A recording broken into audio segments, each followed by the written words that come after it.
The makers of Campbell Soups present The Campbell Playhouse. Orson Welles, producer.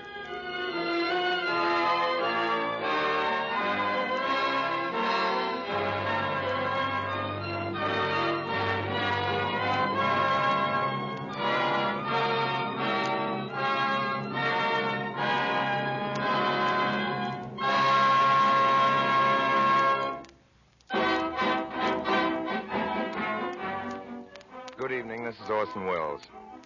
16 weeks ago tonight, I joined the Campbell Playhouse, and if you remember, we dramatized Rebecca. Well, I'm pretty sure if you remember Rebecca, you will never forget Margaret Sullivan. And I know you're glad that Margaret Sullivan is back with us again. With us this evening to play Magnolia in Showboat. Now, I've tried to make our radio version of Showboat as true to its original as possible, but don't worry, the Campbell Playhouse wouldn't dream of being so different as to do Showboat without Helen Morgan. Helen Morgan as Julie. Wonderful, wonderful Helen Morgan with an old song which is new to her, new to Showboat, and maybe even new to you. And then there's William Johnstone, who's playing Gaylord Ravenel, Ray Collins, who's playing Windy, and I'm playing Captain Andy Hawks. Finally, Edna Ferber herself, Edna Ferber, who wrote Showboat, comes to our microphone and begins tonight her career as an actress. Begins it in the service of one of her finest stories and in the character of one of her most famous creations, Parthy Hawks. Ladies and gentlemen, the big show will start in just 1 minute. Come one, come all. It's the rage of the river. To quote Captain Andy, it's the sensation of the century. In 1 minute, ladies and gentlemen, Showboat. Just before we start, a word from Ernest Chappell.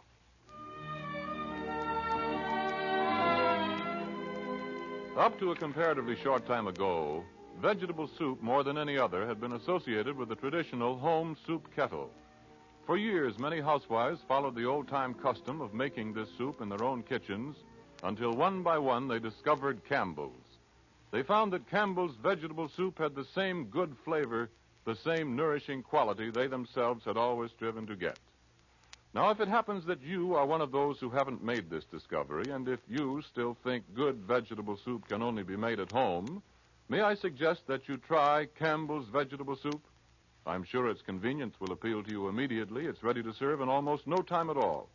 But what is even more important is this. You will find in Campbell's vegetable soup the same good homemade character and the same homey flavor that you'd look for in the finest kettle of soup you ever made in your own kitchen.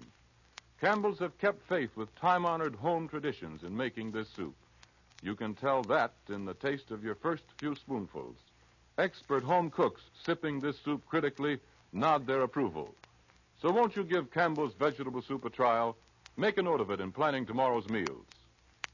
And now, Margaret Sullivan and Orson Welles with Helen Morgan and authoress Edna Ferber in Showboat.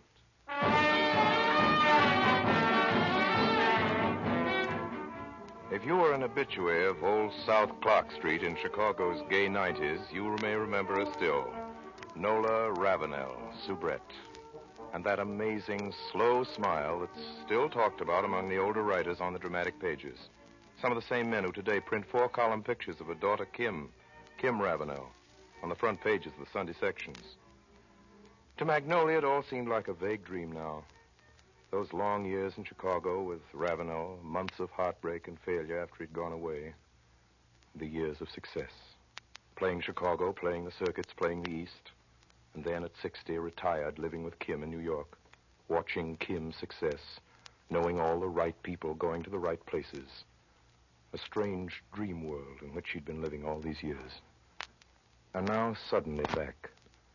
Reality in that piece of yellow paper delivered to Kim's dressing room the night before. Crumpled now from being held in her hand all day as the train carried her south. Back towards the river. Back home. Parthenia Ann Hawks died suddenly 8 o'clock before evening show. Cotton Blossom playing Cold Spring, Tennessee. Sympathy, Company. George Doc Bernato. You've just gone gaga, Mother, that's all. Staying on this miserable boat all these weeks and making me come all the way down here to get you. We're going back to New York on the night train, and on the 10th we sail for London. No, you do, Kim. I don't. I'm staying here. You're what? I'm staying here, Kim, with the Showboat. You can't mean it, Mother. flopping up and down those wretched rivers in this heat and the flies and the mud. You could be with me in London or on the island, or even in New York in the apartment. It's cool there. Kim. Yes, Mother? Kim, listen to me. I've made up my mind. I'm staying here. Mother, I don't understand. No, of course you don't. How could you? Listen, Kim. Listen to that. I can hear the calliope playing for miles around, up and down the river. In a little while, it'll be twilight. That's the most exciting hour of the day. They'll begin to light the lamps inside the auditorium and the searchlights along the bluff. And people will start coming in, down to the landing, along the river banks, down the roads. The farmers and their wives, river folk, hangers-on. And by 7, they'll all be here. There won't be an empty seat. Crops have been good along the river this year. Even the boxes will be filled. And then presently, the show will start. Oh, it hasn't changed, Kim. It hasn't changed at all.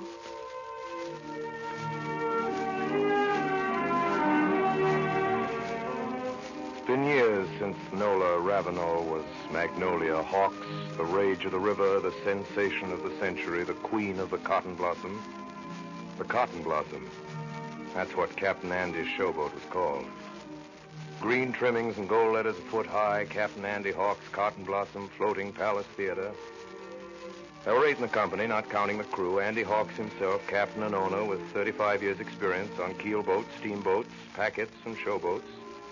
A little nervous, wiry man with a horrible habit of clawing and scratching at his whiskers that hung like brushes just below his white canvas cap.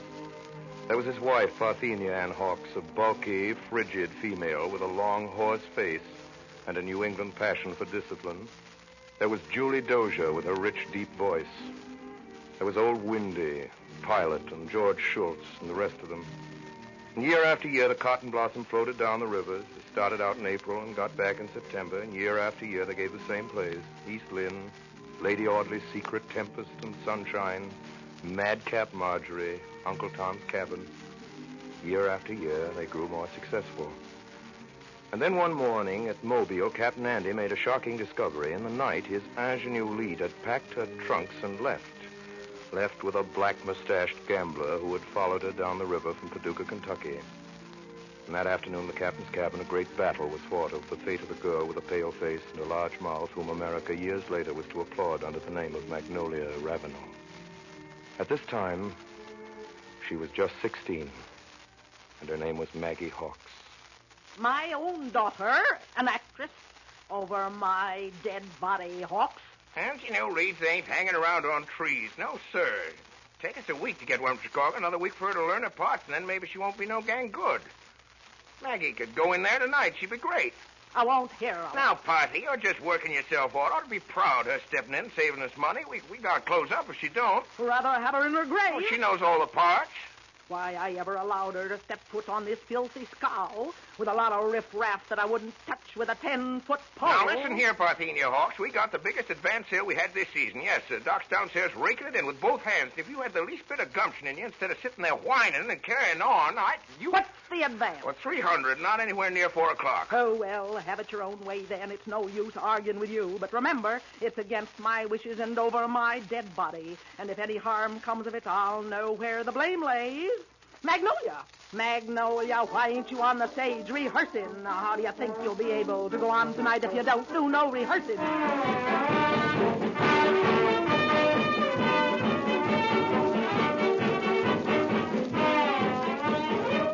Magnolia, the mysterious comedy, tragedy, and see her to believer, the rage of the river, the sensation of the century. You can see her tonight, folks, in the Parson's Bride, set forth in unrivaled scenery and costumes. By her side, Mr. George Schultz, favorite from Duluth to New Orleans, for 10 years leading player with Mr. Booth, Mr. and Mrs. Means, and a score of other luminaries. After the show, there's a concert with singing and dancing. It'll cost you 15 cents extra, but it's worth it. It's worth it, ladies and gentlemen. I can tell you to hear Miss Julie Dozier, fresh from Triumph's East in the latest numbers from her repertory. Bring the children. Come one, come all. The Cotton Blossom Trophy is just one big happy family.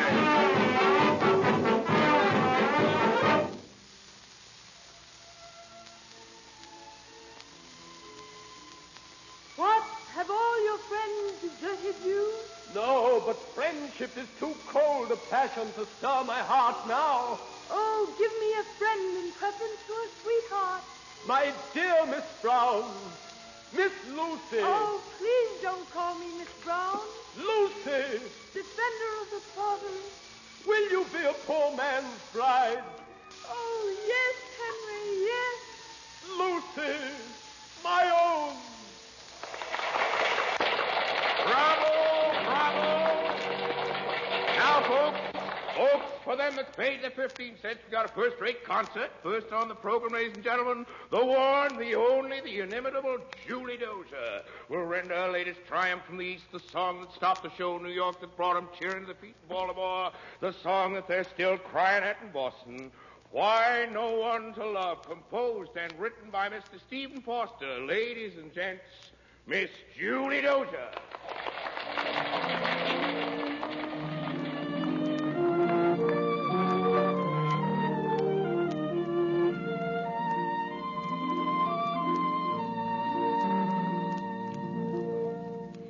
No one to love in this beautiful world, full of warm hearts and bright beaming eyes.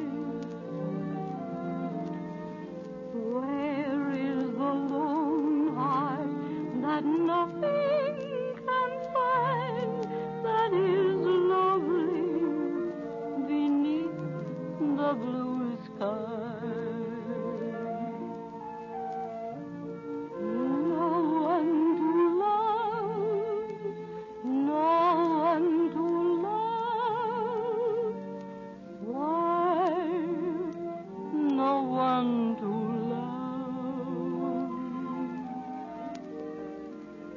What have you done in this beautiful world that you're sighing of no one to love?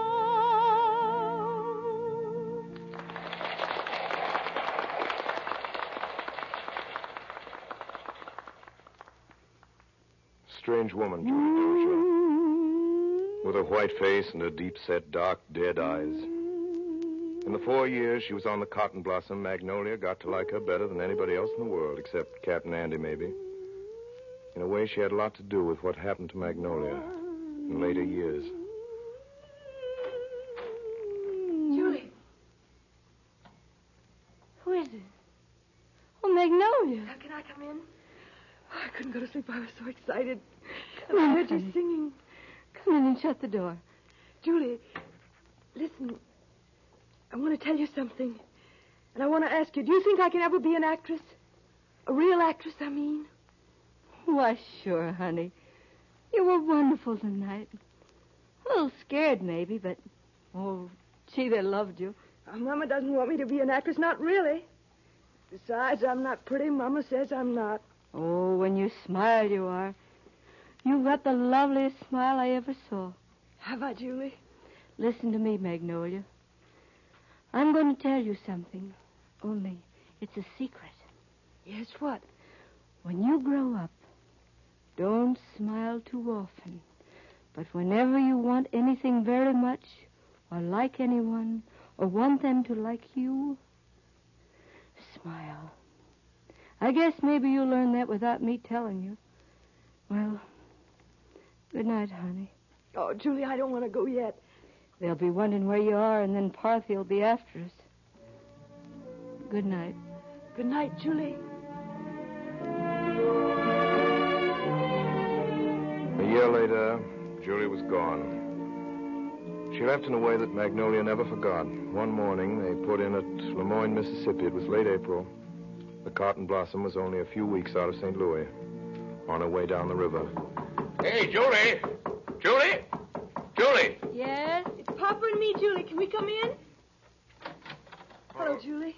Jiminy, it's dark in here, and them shades down. Say, Julie, guess you got an admirer in this town. What do you mean? Somebody stole your picture, frame and all, right up out in the layout lobby. I put up another, now that's going. Julie, what's the matter? Yeah, are you sick, Julie?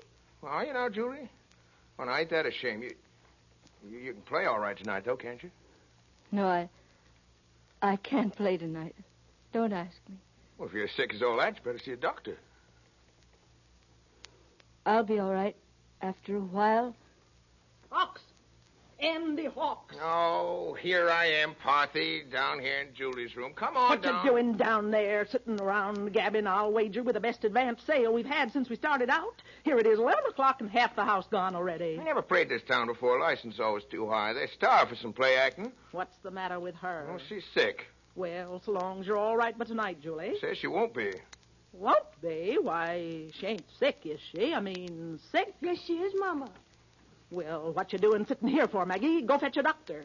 I don't want a doctor. Person's too sick to play. They're sick enough to have a doctor. Playing Xenia tomorrow. Goodest stands we got. Probably won't be able to open there neither if you're sick as all that. Oh, I'll be able to play tomorrow. How do you know? I'll be all right as soon as I get out of this town. That's funny. Well, what is? Just come over me. Julie, Yes?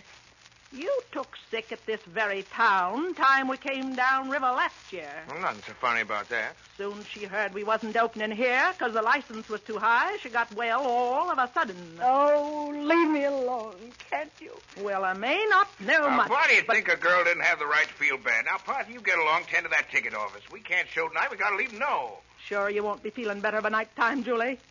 Oh, leave me alone, can't you? Oh, sure, Julie. Now, Parthy, scat, you Hey, hear? Captain Hawks! Hawks down there? Now, what's that? Doc, Captain. Seems like there's something up. How do you mean? Sheriff's outside on deck. What is it? Our license paid? He's welcome around here as anybody. I don't know why Well, he it shouldn't seems come. like he wants to have a look at all the folks aboard, and he ain't no state to be reasonable. Guess that's him coming down now. All right, let him come. All right. Please, Captain, don't let him come down. Don't let him. Who's captain of this here boat? Well, I am. What's wanted with him? Hawks is the name. Captain Andy Hawks. 20 years in the rivers. Well, Cap, Who are you? sheriff of this town. Understand you got mixed color in your show. Mixed color. What's that? What's he mean, Mama? Hush, Maggie. No such thing. No such thing on this boat. Name of the negress is, let's see, Julie Dozier.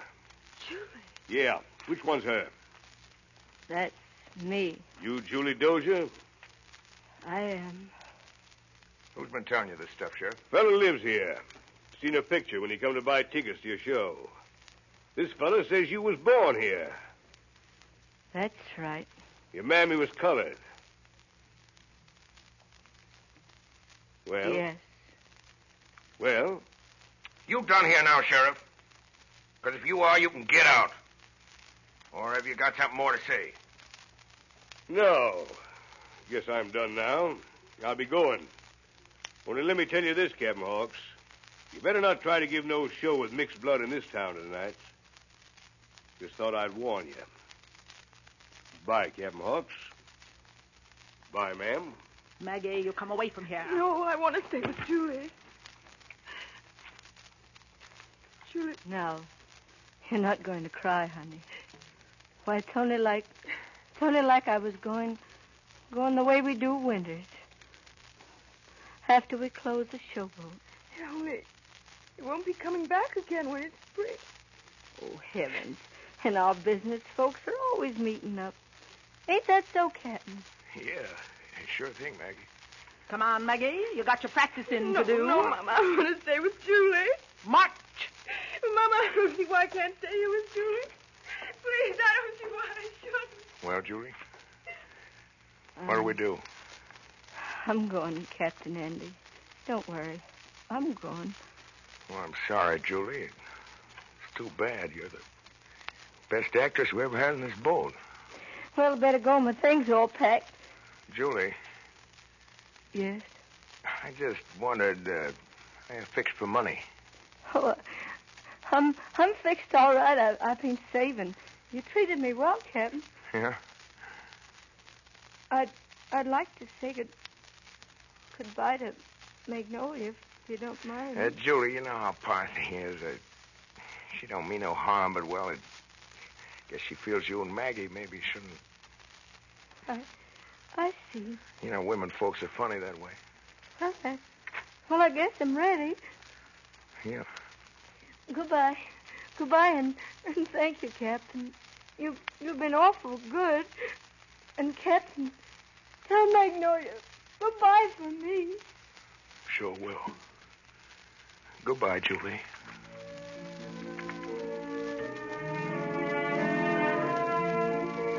Years later, when Magnolia was married and living in Chicago, she saw Julie once again. Julie looked an old woman by then. She passed her on the street, and by the time the carriage had stopped, Julie had disappeared. But there could be no mistake about those deep, dark, dead eyes set in that white face.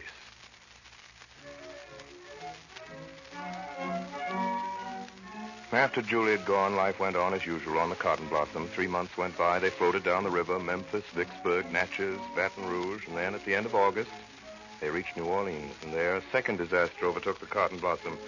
Their leading man left them, George Schultz. Came to the box office where Andy and Parthy were busy counting up before going ashore. He looked very pale but determined. He had a letter in his hand. I gotta go, Cap. Go where?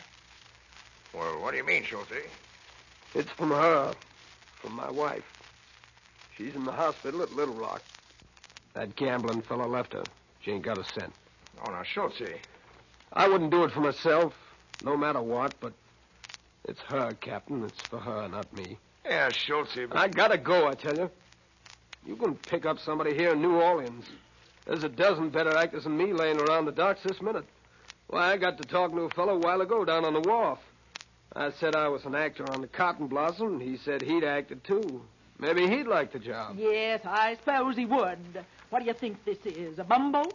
Plenty of wharf rats in New Orleans would like nothing better. He ain't no wharf rat, Mrs. Hawks. There he is, down there yet. Take a look at him. Down by that stern wheeler there. I'd go ashore and talk to him if I was you. What? Him? That fella down there in the brown suit with the yellow cane? Yeah, that's right. I couldn't go up and talk to him about acting on no showboat. He's a gentleman. Maybe, but nobody feels like one with a crack in his shoe. Huh? Yes, he's got a crack in his shoe. I can see from here. I can't say I like the looks of him, especially, but we can't be choosers. Well, Hawks, what you waiting for?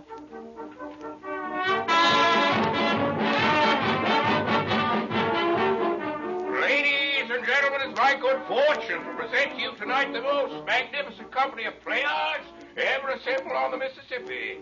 Magnolia Hawks, you know her and you love her, a favorite from Duluth to New Orleans. And by her side, the sensation of the century, the rage of the river, Mr. Gaylord Ravenel.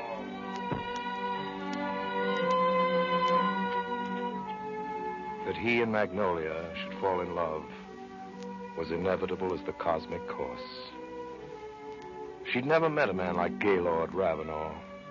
Magnolia hadn't. He was the most handsome man she'd ever seen and the best dressed, even though his clothes weren't new. Maybe it was because he was so clean and elegant that he seemed different, but it was more than that, really. He had such nice ways, always polite and gentle and doing little things that no man she ever knew would have bothered his head about. From the first day he came on board the Cotton Blossom, everybody adored him. Everybody, that is, except Parthy. Person'd think he was the only juvenile left in the world.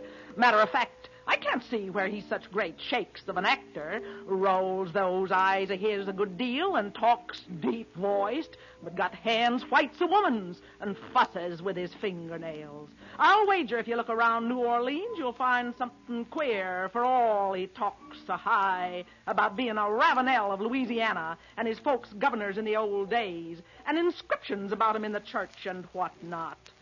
Shifty, that's what he is, mark my word. Best juvenile lead ever played the rivers. Never heard that having clean fingernails hurt an actor any. Oh, it isn't just clean fingernails. It's everything. I can't bear the sight of him. Palavering and soft-soaping, thinks he can get around a woman my age. Well, I'm worth a dozen of him. When it comes to being smart, I wonder where he is now. What do you want with him? Don't want anything. Just to know where he is, that's all. Well, he's inside. Inside where? With Magnolia, listening to her. You left him to stay alone with your child? Well, good heavens, Parthy. What's the harm in a gentleman listening to a little piano playing, I'd like to know. Now, sit down, Parthy. I'll do no such thing, and you won't either. Come along inside where we can keep an eye on the two of them. Oh, Parthy. You hear me, Hawks? Oh, all right. Oh, that's a pretty tune you're playing there, Magnolia. Yes, isn't it? She'd do better by it if she did more practicing. I don't get time, Mama, what with rehearsing. Seem to have time enough for all sorts of foolishness, if you ask me. Papa, Yes, Maggie? you know Mr. Ravenel was just telling me about being all the way to Paris. Oh, that's so, Ravenel? Yes, Captain. Paris? Fiddlesticks. I've never even been to Chicago. Well, it's not so much, but it has got some nice things about it. I was to New York once. Ah, there's a real town. Yes, sirree. If I was a girl, I'd soon enough tire of this sort of popinjay talk. You can listen to music, Parthy. Does seem you managed to get around a lot for a young man, Mr. Ravenel. I have, ma'am. Most folks would say it didn't look right of you.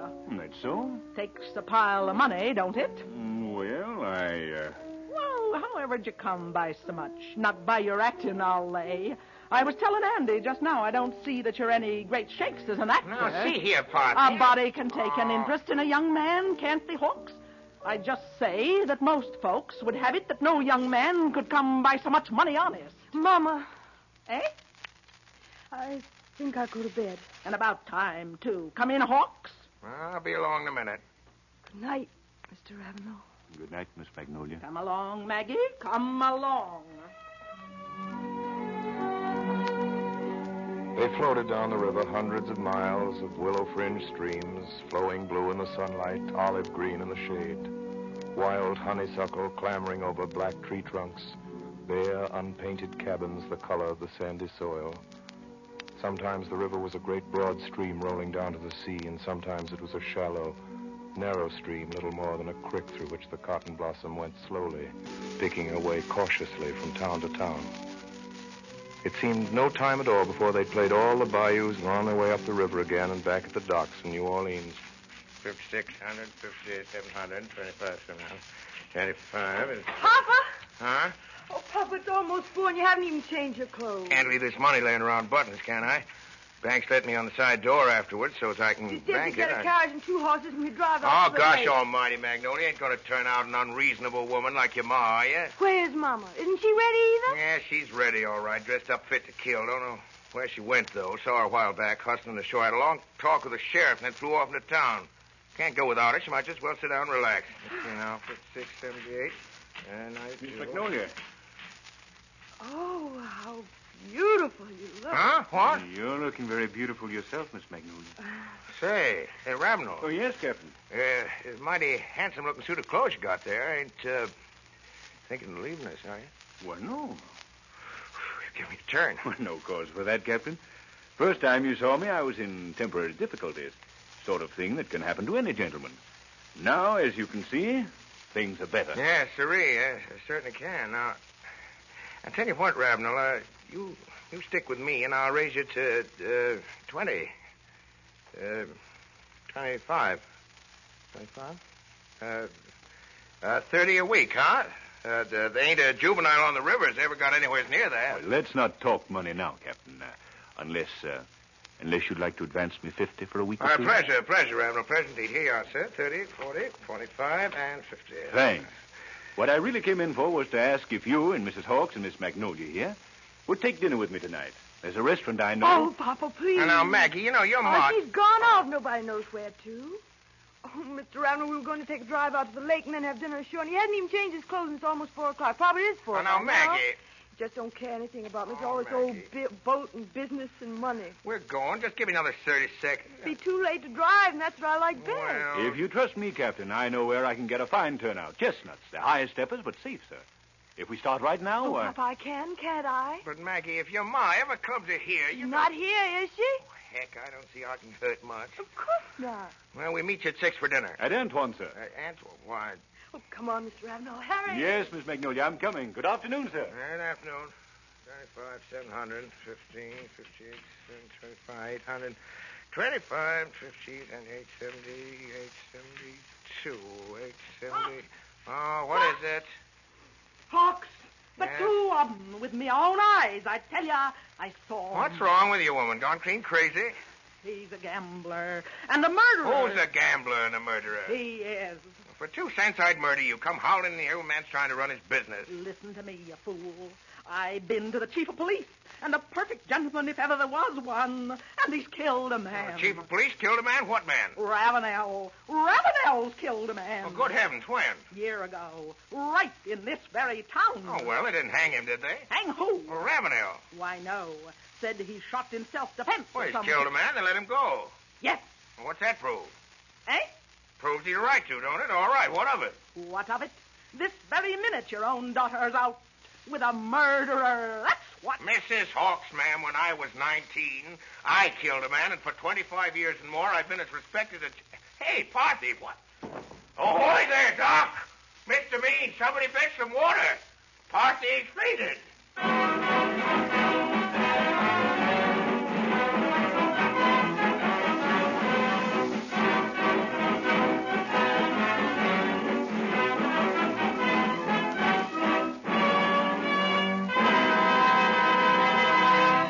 You are listening to the Campbell Playhouse presentation of Showboat, starring Margaret Sullivan and Orson Welles, with Helen Morgan and authoress Edna Ferber. This is the Columbia Broadcasting System. Magnolia.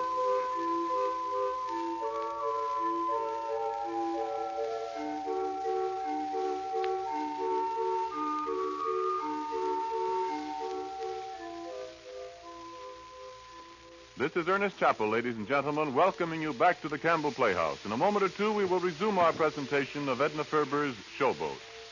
This is the story of a glorious institution, now all but vanished from our American scene. The great days of the Showboat are past, gone with the customs and manners of a more leisurely age. How times have changed since those days. Dining, then, was an event, a meal of many courses. It started with a great gleaming tureen of savory hot soup, and went on to the meat course with many side dishes and finally some substantial desserts. We in our day have modified our view of eating. A new knowledge of what is good for us has tempered our eating habits. Soup has held its own. Indeed, today, soup is not only enjoyed as an opening course, but also as the main dish of many lighter meals. Knowing this, women welcome the fact that good soups are readily available in red and white labeled cans marked Campbell's. Delicious soups they are, too. Chicken gumbo, hearty vegetable soup, beam with bacon soup, chicken noodle. These and many more Campbell's make in the time-honored, homemade way. How many of you tried in your home? Now we resume our Campbell Playhouse presentation of Showboat, starring Orson Welles and Margaret Sullivan, with Helen Morgan and authoress Edna Ferber.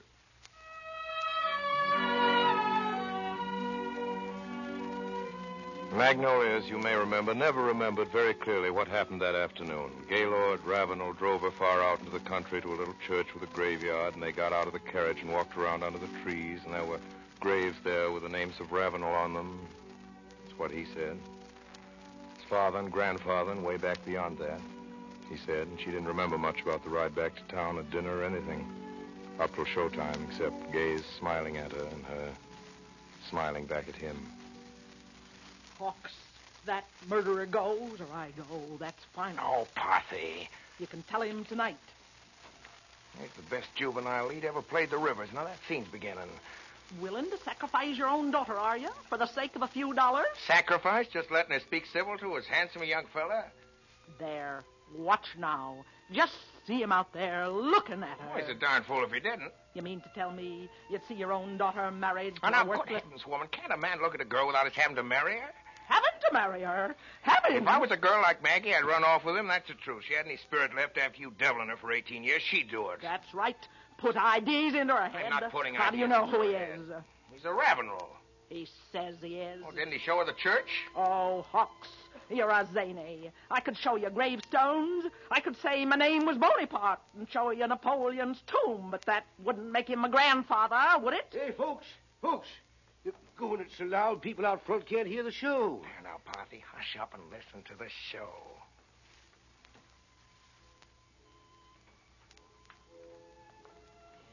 What? Have all your friends deserted you? Mama's going to make Andy send you away. No, but friendship is too cold a passion to stir my heart now. Will you come with me? Oh, give me a friend in preference to a sweetheart. How can I? My dear Miss Brown. Miss Lucy, marry me. Oh, please don't call me Miss Brown. When? Lucy. Where do we play tomorrow? Marry me there. Defender of the fatherless. Natchez, I'm so frightened. Will you be a poor man's bride? Darling. Oh, yes, Henry, yes. Lucy, my own. Darling.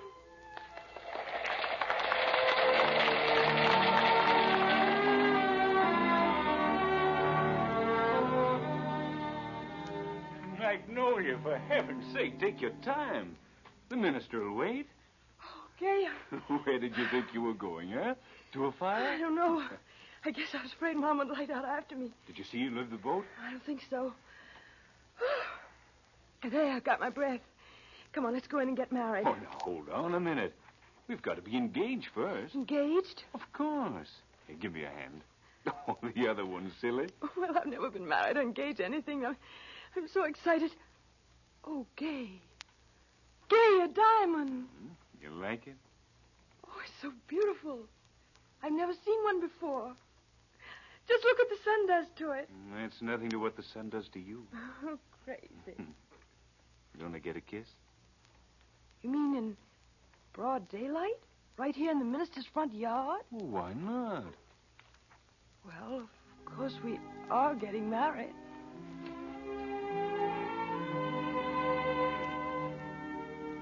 Well, Hawks, now I hope you're satisfied. Those were the first words she said when she heard they were married. Just the first words. She didn't stop talking for 10 whole days. And she finally did let up a little because she was tired. She'd just worn herself out. And when the baby came, they called her Kim. It was the captain's idea because she was born on the river while the Cotton Blossom was riding a storm near the borderlines of Kentucky, Illinois, and Missouri. K-I-M. And then when Kim was 2, the captain bought a new boat, had her built in St. Louis with some newfangled arrangement instead of the kerosene lamps for footlights, and she was called Cotton Blossom, too. It was April before she was ready, late in the year, to start downriver, but the captain didn't care. He wanted to try the new boat. No sooner had they started than the rains began. They got as far as Natchez and turned, started upstream again. Then, early one morning before dawn, only a few miles out of Cairo, a squall caught them, and it was all over. The whole course of Magnolia's life had been changed. Hey. Huh? What was that? Oh, what? Wake up! There's something happening. Hey, get up, Where'd get you up. Gay? What is it, Get Captain? up. Yes? Sounds Papa? like we lost our mooring. I think we lost the mooring. You better get some clothes on, Gate. Come along. Yes, sir. Hey, Doc, get Magnolia, up there. you better get up dressed. there, Lava. Wrap the baby warm. We'll stay still in the cabin. That's I'll be back. Gay!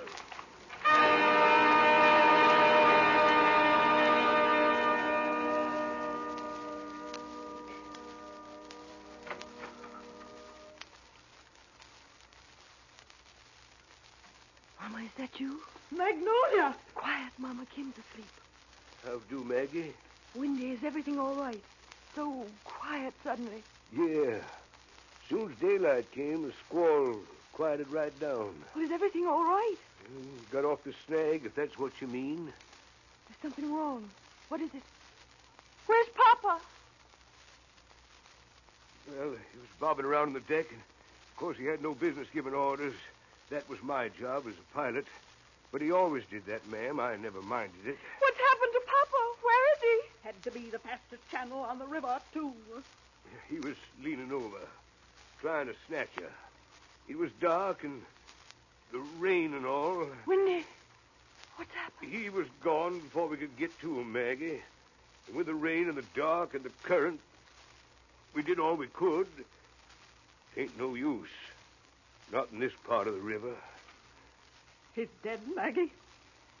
He's dead. Oh.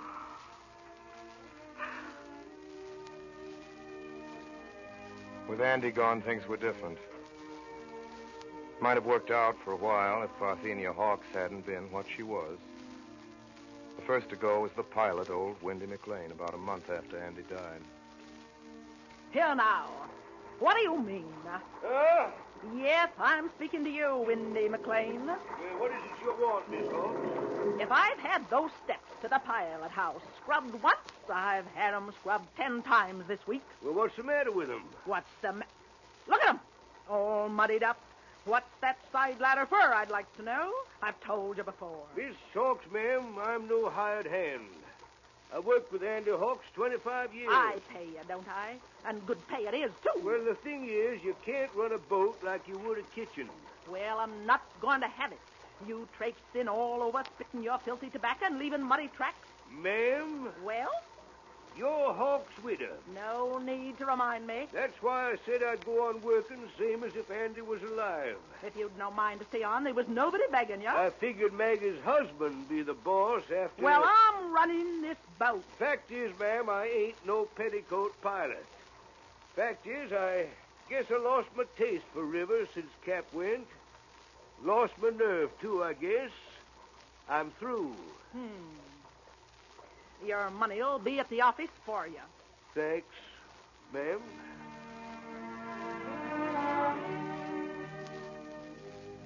Look, Magnolia, I can't stand this. I'm sick of this scow and everything that goes with it. Oh, I know, darling. Partly just driving us all crazy. Anyway, Magnolia, I'm no actor. I don't belong here. If I hadn't happened to see you the day your father offered me a job, I wouldn't be here now. Are you sorry, Gay? Oh, darling, it's the only luck I've ever had that lasted. Magnolia, what we ought to do is to clear out of here. You've got something coming to you from your father. We could very... What are you two gabbing so hard and fast about? Mama, listen. Yes? We were just wondering, now that Papa's gone... Yes? Well, maybe it wasn't crazy trying to go on. What do you want? Have us leave the river? Why not, Mama? And what's to become of the cotton blossom? Oh, I don't know. We'll have to talk about it. We are talking about it. Now listen here, Magnolia. Hawks left no will. Just like him. I've got as much say as you. Mama, there's my share in this boat. I want it. You mean money? Yes. What would you have me do? Sell the boat right out from under me? Captain Andy left insurance, and he had money in the bank. There's enough for you to buy Magnolia's share in the Showboat, if you want it. What'll you do with the money? Oh, Gay will probably invest it in some business. Yes. Monkey business. I'm leaving here. I've had enough. What about Magnolia and her child? They can come or stay. That's for her to decide. I'll be packing, Magnolia. No, Gay. Well, now, you see, walking right off and leaving you. No. Come back here, child. I'll give you the money. But mind, don't you come sniveling back to me when it's gone and you and your child haven't a penny to bless yourselves with. For that's what it'll come to in the end, mark my word. I wouldn't come to you for help. Not if I was starving to death, and Kim, too. Oh, there's worse things than starving to death. I wouldn't come to you no matter what. You will, just the same. I'll take my oath on that. And remember this. When he's run through every penny of your money, you needn't look to me for more. You can come back to the boat, you and the child. I'll look for you, but him, never.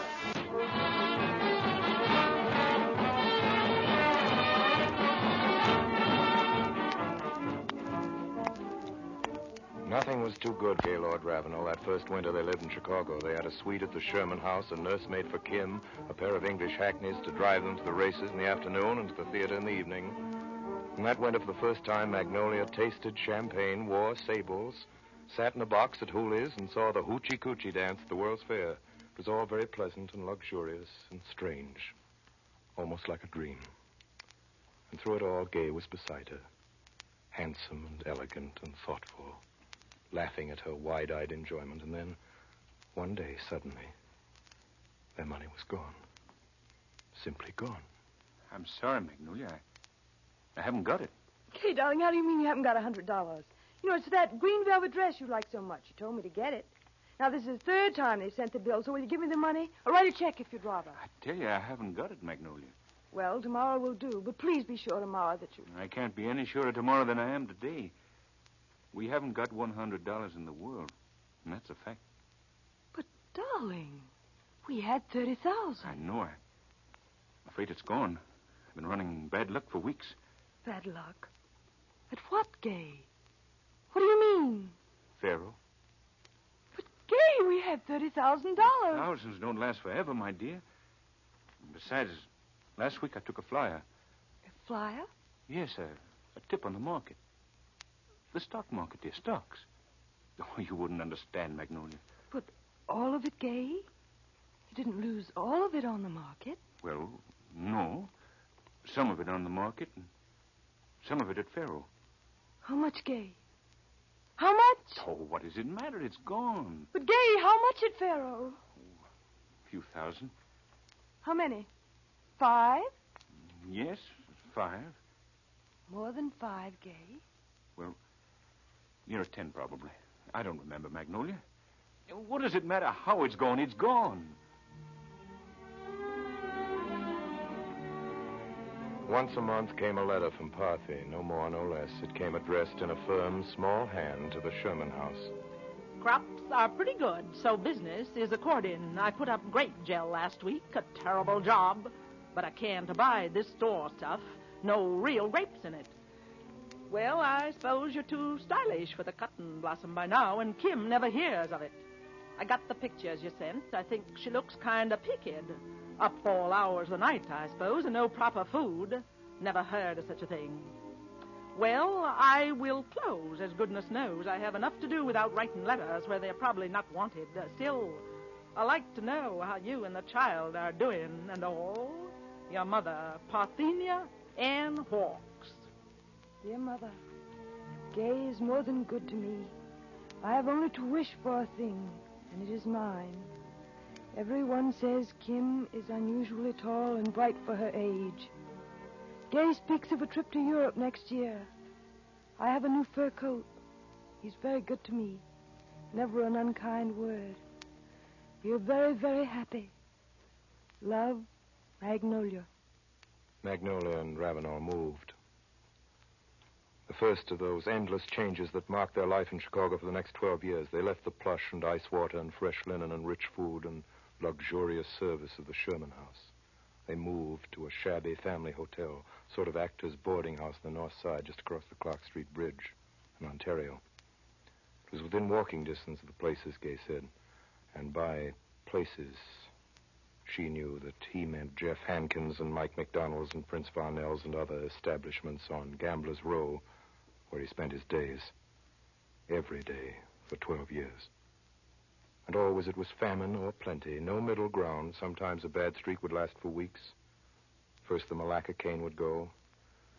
Gay had a reputation for paying his debts, and Ravenel's cane was always worth a few $100s as a pledge at one of the pawn shops near Clark Street. And then next some of the fine English clothes would vanish, and last, always last, her diamond engagement ring. There were times when even the Ontario Street Hotel became an impossible luxury. That meant rock bottom. Then it was that they took a room at $3 a week in a frowsy rooming house on Ohio Street. The 3 of them in one room. And boiled coffee and eggs and cooking over the gas jet. And every day around noon, Gaylord went down to the street, elegant as ever, freshly shaved, his gloves on his hands, and headed south towards Clark. It was night when he returned. Sometimes long after midnight. Magnolia! Hey, Magnolia! What is it, Gay? Come on, Magnolia. We're leaving this rat's nest. Hurry. But, darling, not now. You don't mean tonight. No, it'll only take a minute. I'll wake up the landlady. She'll help. Oh, no, I'd rather do it myself. Oh, Gay, Kim's asleep. Can't we wait until morning? No, we're going tonight, this minute. Come on, hurry. I made a killing, Magnolia. 6,000. And here's your ring. Where are we going? Sherman House. Or would you like to try the auditorium for a change? Room overlooking the lake, huh? How would you like that? Oh, Gay. Next week, we'll run down to West Baden. Do us good. During the day, we can walk and drive or ride. You ought to learn to ride, Magnolia. In the evening, we can take a whirl at Sam Maddox's place. Oh, darling, don't play there. Not much, I mean. Let's try to keep what we have for a while. Oh, what nonsense. May as well give Sam a chance to pay our expenses. Remember the last time we were down? I won $1,000 at roulette alone. And roulette's not my game. Gay. Yes, Nola? Gay, I want to talk to you. What, does it have to be now? Yes, Gay, listen. Do we have to go on like this? Darling, haven't you been listening? I'm in the money. We're moving out of here. What more do you want? Gay, that's just it. Everything one day and nothing the next. We ought to be living in a house, a little house, where it's quiet and peaceful, and Kim can play like other children. Now, don't get dramatic, Magnolia, for heaven's sake. Besides, we've had that all out before. But why can't we do it? Why can't we live like other people, in between, enough? And none of this horrible worrying about tomorrow. I can't bear it. You should have married a plumber. Come on, Magnolia. Get your things packed and let's go. I've got a carriage waiting downstairs. Then came a bad streak that lasted longer than the others. The cane was gone, the English suits, Magnolia's diamond ring. They'd been in the rooming house on Ohio Street now for 3 months. Gay, you early. Am I? I stopped in at the Sherman house. This letter was there for you. Oh, it's for Mama. Yes. Gay? Hmm? Mama's coming. Coming here? Yes, listen. I've never been to Chicago. I want to see the stockyards, the Grand Opera House, the Masonic Temple, Marshall Fields, Lincoln Park, and the Chicago River. I'll put up at the Sherman house where you are, providing it's not too expensive. And I want you both to understand I mean to pay my own way. I'll not be beholden to any living soul. Well, we'll have to move back, Gay. Where? To the Sherman house. That's where she thinks we live. Well, that's out, Nora. But, Gay, we haven't any choice. And I haven't any money. And you've got to borrow it. On what, security? I don't mean business borrowing. They're your friends, all those men. Oh, what men? The men at those places. The men you've known for so many years, those gamblers. They've all been trying to borrow from me. But Mike McDonald, Hankins, Varnell, they've all had thousands of dollars from us. All the money we brought to Chicago. Won't they give some of it back? Magnolia, you're priceless. There's nobody like you. Gee, how can you act like that when you know how serious it is? I'm not going to have Mama come here and see us living like this. I'm not going to do it. Do you think for a minute I would? Well, then what are you going to do about it? I don't know. I don't know, darling. But I'll do something. I've been in holes as deep as this and managed to crawl out. I'll do something. That was the last time she heard his voice. Next morning, when she left the house, he was still sleeping. It was the day she went to school to see Kim. It was winter, and it was dark in the streets by the time she got home. The door of their room was locked, and when she opened it, before she'd lighted the gas, she felt the room was empty, deserted. On the dresser was an envelope, her name on it in Ravenel's neat, delicate hand. Magnolia, darling, I'm going away for a few weeks. I'll return when your mother is gone. I'll send for you. You'll find $300 for you on the shelf under the clock. It should be enough for a few weeks anyway. My love always, Gay.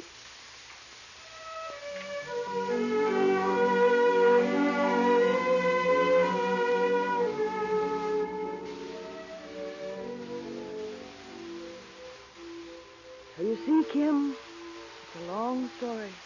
Poor Nola. No, don't say that, Kim. I'm not sorry. I'm not sorry for anything I ever did in my whole life. I've been a lot of places. I've seen a lot of things. But in the end, this is where I belong. I love it. The rivers, the people, the showboat, and the life here. I don't know why. It's bred in me, I suppose. Yes, Kim, I do know why. Your grandfather died when you were too little to really know him. You knew him well, Kim. You'd know why.